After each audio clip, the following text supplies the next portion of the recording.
From the Subaru of Gwinnett studio in the Sonesta Gwinnett Place Atlanta Hotel, it's time for Senior Salute Radio. Senior Salute Radio is presented by the Estate and Asset Protection Law Firm of Victoria Collier. And hello and welcome to Senior Salute Radio, presented by the Estate and Asset Protection Law Firm of Victoria Collier. Alongside Victoria Collier, I'm Mike Salmon, and Senior Salute Radio brings timely information to leading-age boomers and seniors addressing the issues of aging, caregiving, and maintaining quality of life. And today, Victoria, we're going to be discussing a very frustrating topic, and I can personally say it's a very frustrating topic, and that is banking for seniors. And I say it's frustrating for me because I have a mom who's a senior, and she's not quite on top of the finances like she used to be when she was a lot younger. So welcome and good morning. Thank you. Thank you. We know this is a hot topic, a charged topic, and it can be a very frustrating topic. And I know you've called it a frustrating topic. Why do you say it is frustrating? Well, Mike, when we age, we do start needing and asking for help from others. And the last 3 days, I have spent literally all day at 3 different banks for 2 different clients and achieving only 70% success. And that is not uncommon for clients that we see every single day, but that I don't go to the bank with every day. But let me give you an example of my experience just in the past 3 days. Friday night, we went to the bank to do a few tasks. The client was in the ICU and had a power of attorney and had created a trust, and we were going to the bank to either just retitle assets into the name of the trust that were already at the bank and or name a beneficiary on the accounts, because it was very clear that she was going to be passing away soon. And the goal in this case was to avoid probate, first and foremost, and second most, avoid paying $1 million in estate taxes when she passes away. Wow. And so we were at the bank from 4:15 p.m. until 8:15 at a bank that doesn't stay open until 8:15. Yeah, as I say, most stop at 5 o'clock. That's right. In fact, we were all so hungry, but and the poor guy that was staying there helping us, you could see just how frustrated he was. So that was one situation I was at. The other was I spent with a different client both Monday and Tuesday, between the two of them, about 10 hours at 2 different banks. And what we were trying to accomplish was just open a probate estate account. So someone had passed away, and there were co-executors, so 2 people, and we needed to open an estate. Well, the first bank said that they could not open an estate where co-executors had to actually act unanimously together versus one being able to steal everything, Yeah. And so even though we had sent paperwork a week in advance with everything that they would need, so that was one thing we were trying to do, is open an estate account. The other is this client, he wasn't a client of mine, so the decedent had years ago put a revocable living trust in place with the goal of avoiding probate, which so many people do, except that it wasn't drafted well, first and foremost, and it was never funded. Nothing was in it during his lifetime. So now while we're at the bank, we're trying to open what's called an administrator's trust after someone dies using the trust he had created. And the bank just couldn't ever get it. And we, and that still hasn't been done. And I've spent, all these hours. Literally, I spent yesterday from 9 o'clock in the morning. At 1 o'clock, they said, will y'all just go to lunch and we'll even pay for it because we don't have an answer yet. And then we came back from lunch, and ultimately they just said, go home. Yeah, yeah. So we weren't able to accomplish what we needed to there. So. Well, what are the challenges? Why are you having so many issues? Well, what's making it so hard? Well, first of all, banks don't care that the power of attorney person or the agent just drove 18 hours to get in town to do what they need to do, which is what happened in our second case. Is someone drove like 18 hours to be here to handle this on the 2 days that they had in town. But primarily, it's because banks have their own policies regardless of what the actual laws are that are in place both on the state level as well as federal levels. If it's not in their little binder of policies, they just can't do it. This is where we all shake our heads. That makes no sense. Well, I know, especially given that in Georgia, July of 2018, we have a whole new law on financial powers of attorney. And there's even a template that says, hey, if a person uses this template and presents it to a bank or a financial institution, that bank or financial institution must accept it unless they can show evidence of fraud or misrepresentation. And yet, with my first case, we presented the financial power of attorney to a financial institution, like one of your big broker houses, like a Morgan Stanley or a Charles Schwab or something like that. And literally, and I have it in print, but I didn't bring it here for the radio, but the email says, we have to have our own in-house form in addition to the outside form. And we have to, of course, have the person sign it. Well, if they're incompetent, they can't sign it, right? That's the whole point of doing one in advance of need. Right. It's called advance directives for that very purpose. Or they have to have a physician sign it saying that they're incompetent. Sometimes the client's not incompetent, they are physically unable or geographically unable, like in ICU. And so neither of those situations fits perfectly, but that's policy. It's not law, it's policy. But doesn't that go exactly against the power of attorney and what it's supposed to accomplish? Absolutely. Absolutely. Which is why banks are frustrating. And then... Don't beat around the bush. Tell us what you really think, Victoria. I tell you, I had no problem coming up with a topic for this podcast today. And then, let's just say that you're in the bank and you're presenting all of this paperwork. And let's even say that it's the bank where you opened your accounts. It's the bank where you've had a relationship for 15 years, right? Anytime you present paperwork, they have to send it to what they call legal, which is their corporate division of legal, which is never on site. They're generally in another state. They may be lawyers, but they're not specialists in estate planning, certainly not powers of attorney or trust. And you don't get to talk to them. So as it were yesterday, when I was in the bank for 8 hours, I'm at the teller who knows me, because I bank there. Right. And she's emailing back and forth these documents. Like, I have to send it to corporate.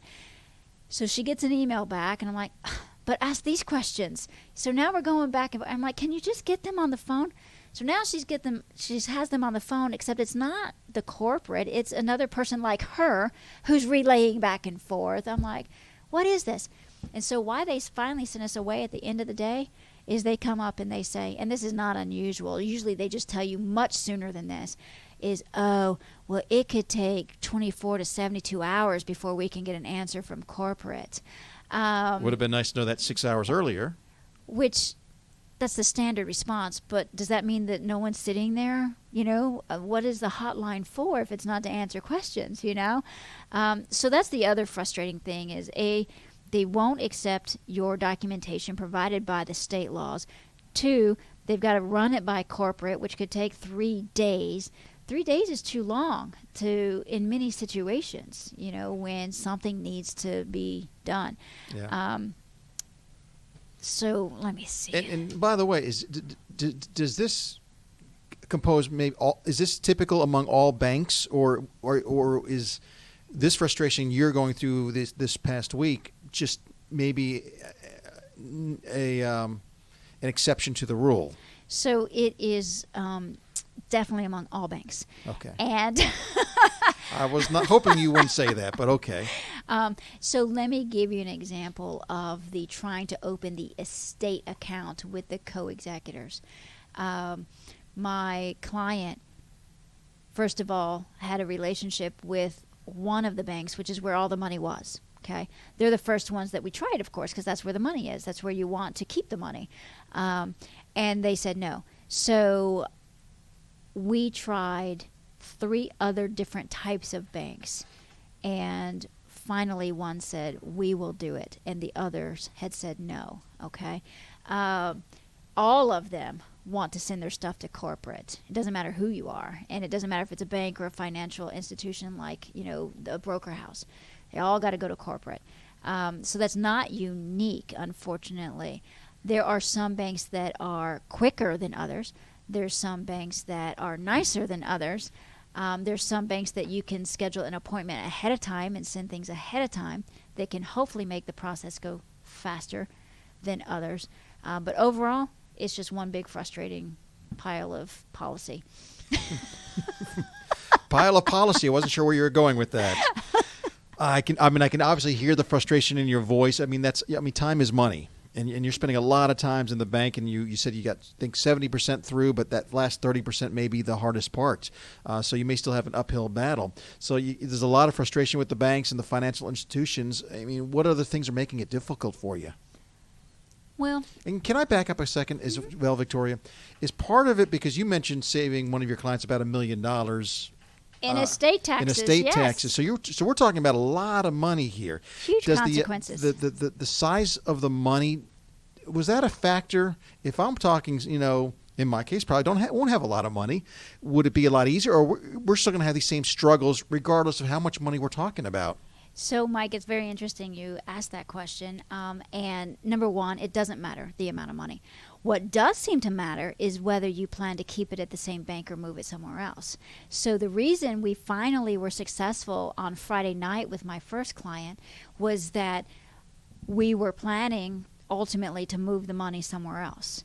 And we were talking at that bank about $900,000, okay? And it was we can't do. And ultimately we were successful by saying we want to keep the money here. Oh, well, if you're going to keep it here, then we can find the solution, right? Interesting. Now, the one that was frustrating to me was, and let's say that they've got to make sure their clients are being protected. Of course they do. I want my seniors to be protected too. And that's why there's certain policies and laws in place, right? But one of them, the advisor said, well, I have to see the client before we can sign documents. This is the one that was death is imminent, not the one who had already died. And I'm like, I get it. So first of all, this is a huge brokerage. He's on vacation when we need things to happen. And it's a huge brokerage. And on the statement itself, it says team so-and-so. Well, you would think that there's other team members that could actually accommodate, right? So nobody can accommodate. We have to wait for this person to come back. And so we have done all the paperwork in advance. We have sent it to everybody on his team that either are or aren't getting it. And he's a nice guy. Don't get me wrong. He's a nice guy. But says, I've got to meet her, presumably, even though this didn't come out of his mouth, so I'm presumably to make sure she is in fact still alive. So then he says to the clients that I'm working with that I've got some paperwork for you to sign, and it's ready as long as we can sign it before she dies. Okay? All sounds reasonable. Okay? So they schedule a time to go out and see her. Sounds reasonable, right? So he goes out and sees her. He's with her. He's with them. I don't know the circumstances along how long they were together, but if the criteria was, I have to see that she's alive, he could see she's alive and say, sign these papers real quick. because she literally died while he was there. And they did not sign the papers. Oh. That's a problem, right? I mean, we told him in advance that at this stage, she cannot communicate. You know, it had progressed so fast. So the only reason I can imagine that he would need to see her at that point, because he already knew she couldn't sign anything on her own, was to see if she's alive. She's alive, sign the papers, now let me visit. Right? He knew what the objectives were. Wow. So I would say that there's policy, and then there's just, what do you call it? Not book smart, but what's the other? Common sense? Common sense. Yes. Yeah. That seems to be lacking in a lot of areas, but Right, especially right. here. Wow. Right. That's amazing. Well, and the other thing is, she has a disabled adult child who needs to be taken care of, you know. Yeah. And are there sufficient funds? Absolutely. Nonetheless, you know, that $1 million that's going to go to estate taxes, which will, of course, help our roads. And I'm a big proponent of paying taxes to help our roads, help people on Medicaid. That's what I do, is I help people avail themselves of the services that taxes pay for. But I also know that the facility he lives in is a Medicaid facility, and that extra $1 million could have gone as a donation to them, which would have also been what she would have wanted. Yeah. Well, a lot of circumstances and factors specific to those cases, but I know for a lot of other folks, there's still other frustrations and problems that can crop up. So what other things can kind of make it difficult when we're talking about seniors and banking? Right. There are things that can make it difficult that actually can be eliminated so it doesn't have to be so difficult. And that's from a client perspective. What can clients do? So number one, things that can make it difficult are clients have mobility issues and they just can't get out and do the things. So they rely on others even when they are competent. But upon the beginnings of those disabilities is when we need to start making arrangements and plans. Not years later or when it's become so debilitating that there's almost no opportunity to get done what we want and need to fulfill our independence and our desires. Yeah, and this is a common theme that we talk about on every single show is to do it early before the problems arise. That's right. That's right. The other thing is that laws change, and clients think that just because they have done their plan 20 years ago, that it's still good and valid and is going to do everything they need. Haven't touched it since. Absolutely. Yeah. And so, people need to treat their estate plans like they treat themselves, or if they don't treat themselves very well, like they treat their cars. You know, we get oil changes every 3,000 to 5,000 miles. We go and get annual checkups on our body. We do self-preservation of our house. We do maintenance on our house. Why would we not do that on estate planning? Fine, people don't like lawyers. Fine, it costs money. But so do car maintenance, all those other things. Yeah, exactly.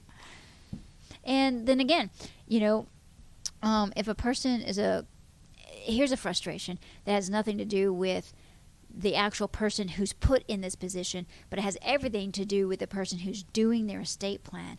And that is, if someone is a joint owner on a bank account, or if someone is payable on death on that bank account, which people do all the time to avoid probate instead of trusts, they'll just do a transfer on death, named beneficiary.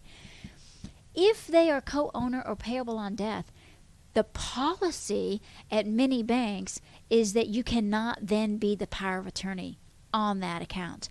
So, Mike, let's say that you are an only child of your mother, and so you're the one who's naturally going to manage things. She doesn't want to pay a lawyer to do a trust. She doesn't want to go through court for probate, so she adds you as a co-owner because you're the one managing anything anyway. Or she doesn't want to put you as a co-owner because, you're on your fifth wife and, she wants to make sure that at death you can get stuff, but definitely not while you're on your fifth wife, right? So she names you as power of attorney so you can manage things through incapacity, but she wants to avoid probate so you're payable on death. Nope, the bank won't allow you to do that.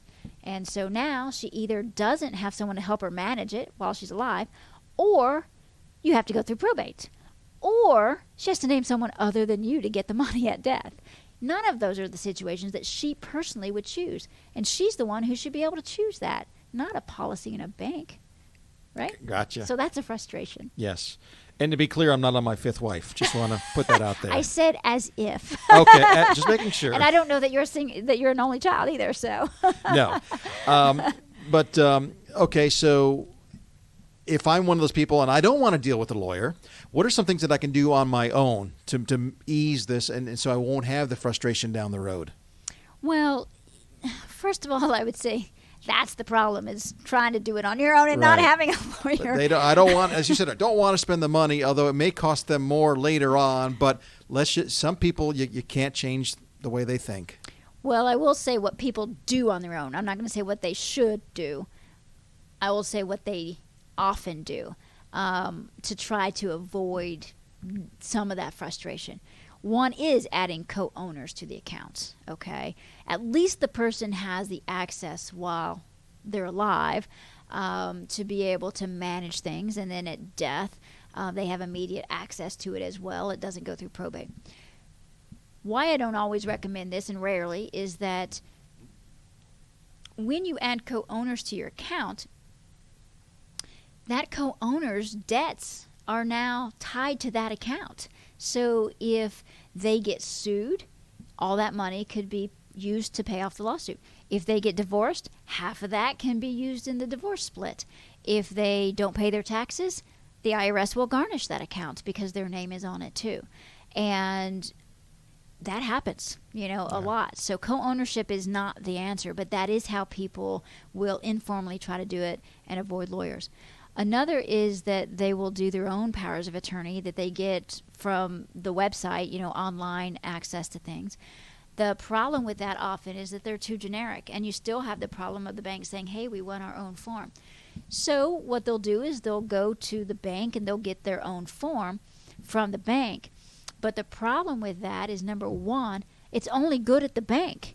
If they have a house and you need to cut on or off the electricity or the cable, or you need to sign a contract to move into assisted living, for example, that power of attorney at the bank isn't going to do you any good at all.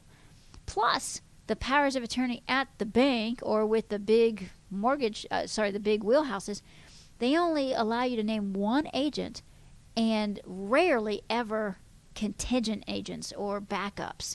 And where that's a problem is something could happen to your agent before it happens to you. And if you're not competent to sign a new form, you've got nobody. So while these are things people do to try to reduce the stress and avoid seeing lawyers, not having to pay any money, there's inherent problems in all that actually then produces more stress. You're making a good case right now to just put my money in a mattress and have my mom put her money in a mattress as well. It just seems like it'd be less stressful, less frustration. Other than putting your money in the mattress, then what should people do? Well, would you like me to tell you why you shouldn't put your money in a mattress? Because, now, well, sure, I'm sure. Or you've got to get a security system. Well, yes. And you're not making any interest. So, and then, of course, when you get dementia, you forget it's there. So now, you sell the house fully furnished. You have a garage sale and you sell the mattress. Right. And it's like, oh, wait a minute. That's right. You hear news stories like that all the time. Okay. So we've learned, don't put your money in a mattress. But I don't want to deal with the frustration. What can I do? So these are some solutions that I do recommend. And these are definitely the steps that I recommend to our clients. And that is, make sure that the person has the most updated standard form recommended by their state.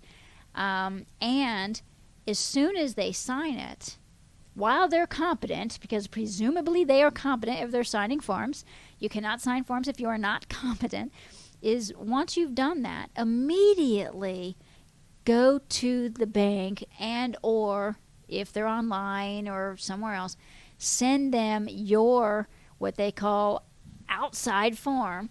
Say, put this on file, and then ask them, do you need anything else so that my agent can act on my behalf? Then they might say, no, this is good enough. I'm going to scan it right in. Or they might say, yes, we have our own form. Complete that now too. So then you complete that too. I will tell you that even when you go to the bank and tell them to put something on file, it doesn't always happen. The second case I had at the banks this week, the man died a year ago. And one of the children went to the bank and filed a death certificate with the bank. Yesterday, nobody had any clue or indication that there was ever one ever brought to the bank and put on file.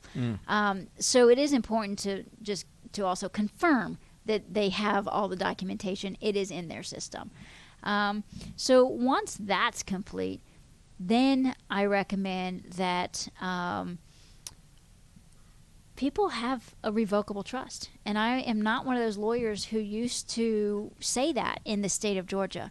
Because in the state of Georgia, probate is not the most horrible thing in the world, okay? But I'll give you an example of my client that did just pass away. In fact, like I said, we were at banks for the past 3 days, and she passed away yesterday. And I'll talk about why avoiding probate is a good thing, and the best way to do that is by having what's called a living trust.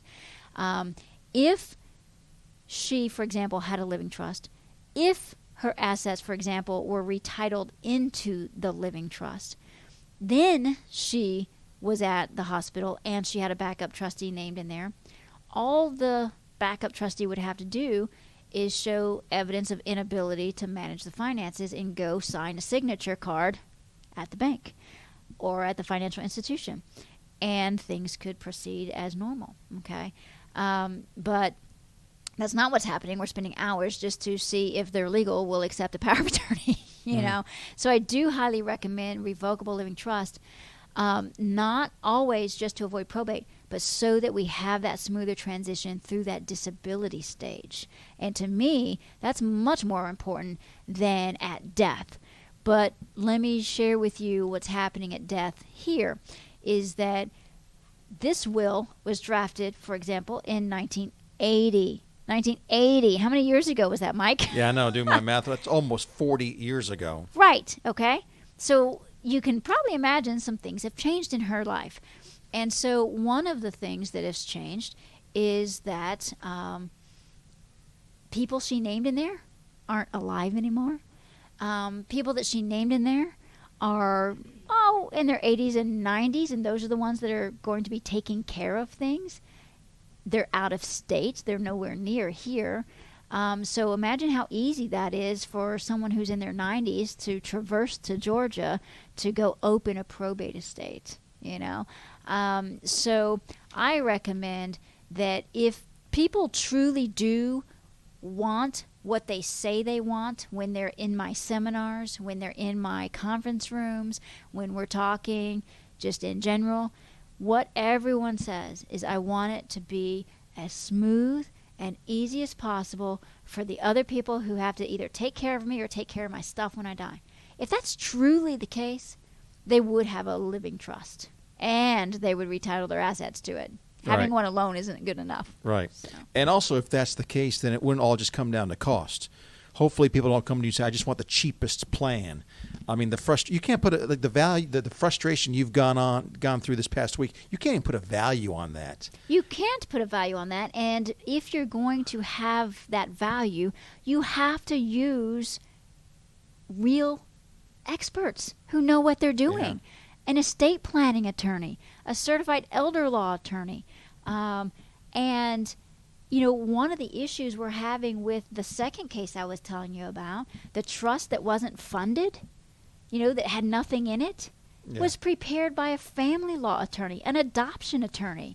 And I cannot tell you how many errors there were in it. So they can legally draft it, but doesn't mean they should. Right. I'll tell you one small example. You're smiling from ear to ear right now. This obviously tickled you. It's a travesty. It really is. And this is because this is what the will said. Everything to my spouse, assuming my spouse lives beyond me, everything to a particular type of trust for my spouse if my spouse lives beyond me. If my spouse does not live beyond me, then X percentage to my spouse, another X percentage to another person, blah, blah, blah.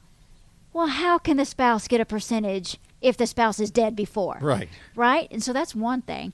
And then the trust they reference doesn't even exist anywhere in the document. So, yeah, using experts who actually know what they're doing, that this is what they do every single day, they're going to cost more in the front end. Right. And they're going to save tens of thousands, and I'm not exaggerating here, tens of thousands on the back end because it was done right to begin with. Well, there's going to be consequences if you don't do it right. I mean, I'm sure you've seen plenty of cases where there were consequences. I could stay here all day, but just in this week alone on the two cases that I'm highlighting today, one was a $1 million consequence and probate. The other is definitely probate and just the time and worry of and stress of not even getting it done. Just I don't know what we're going to do actually, unless I can grab through the phone and beat some heads. But and sometimes you need a lawyer who can do that. Yeah. So. Something tells me you'd be good at doing that too. I've seen the good and the bad, but the bad is good because you're going to bat for your client. Absolutely. So, well, for those that would like to talk more about this, they're having some problems or issues or would like to talk about your services, what's the best way to reach you? Maybe a phone number or a website? Well, Mike, our phone number is 470-235-7848. That's 470-235-7848. And our website is www.elderlawgeorgia.com. That's www.elderlawgeorgia.com. And Mike, I actually am a certified elder law attorney, and for 17 years we have done nothing but asset protection, estate planning, and we're getting more and more into probate. Gotcha. All right. Well, a lot of information today, and wow, just a lot of good stuff there. I want to remind our listeners that you've been listening to Senior Salute, which is a bi-monthly show bringing timely information for leading-age boomers and available 24/7 online by visiting businessradiox.com, select the Gwinnett Studio, and then select Senior Salute. I would like to thank our listeners. We salute you.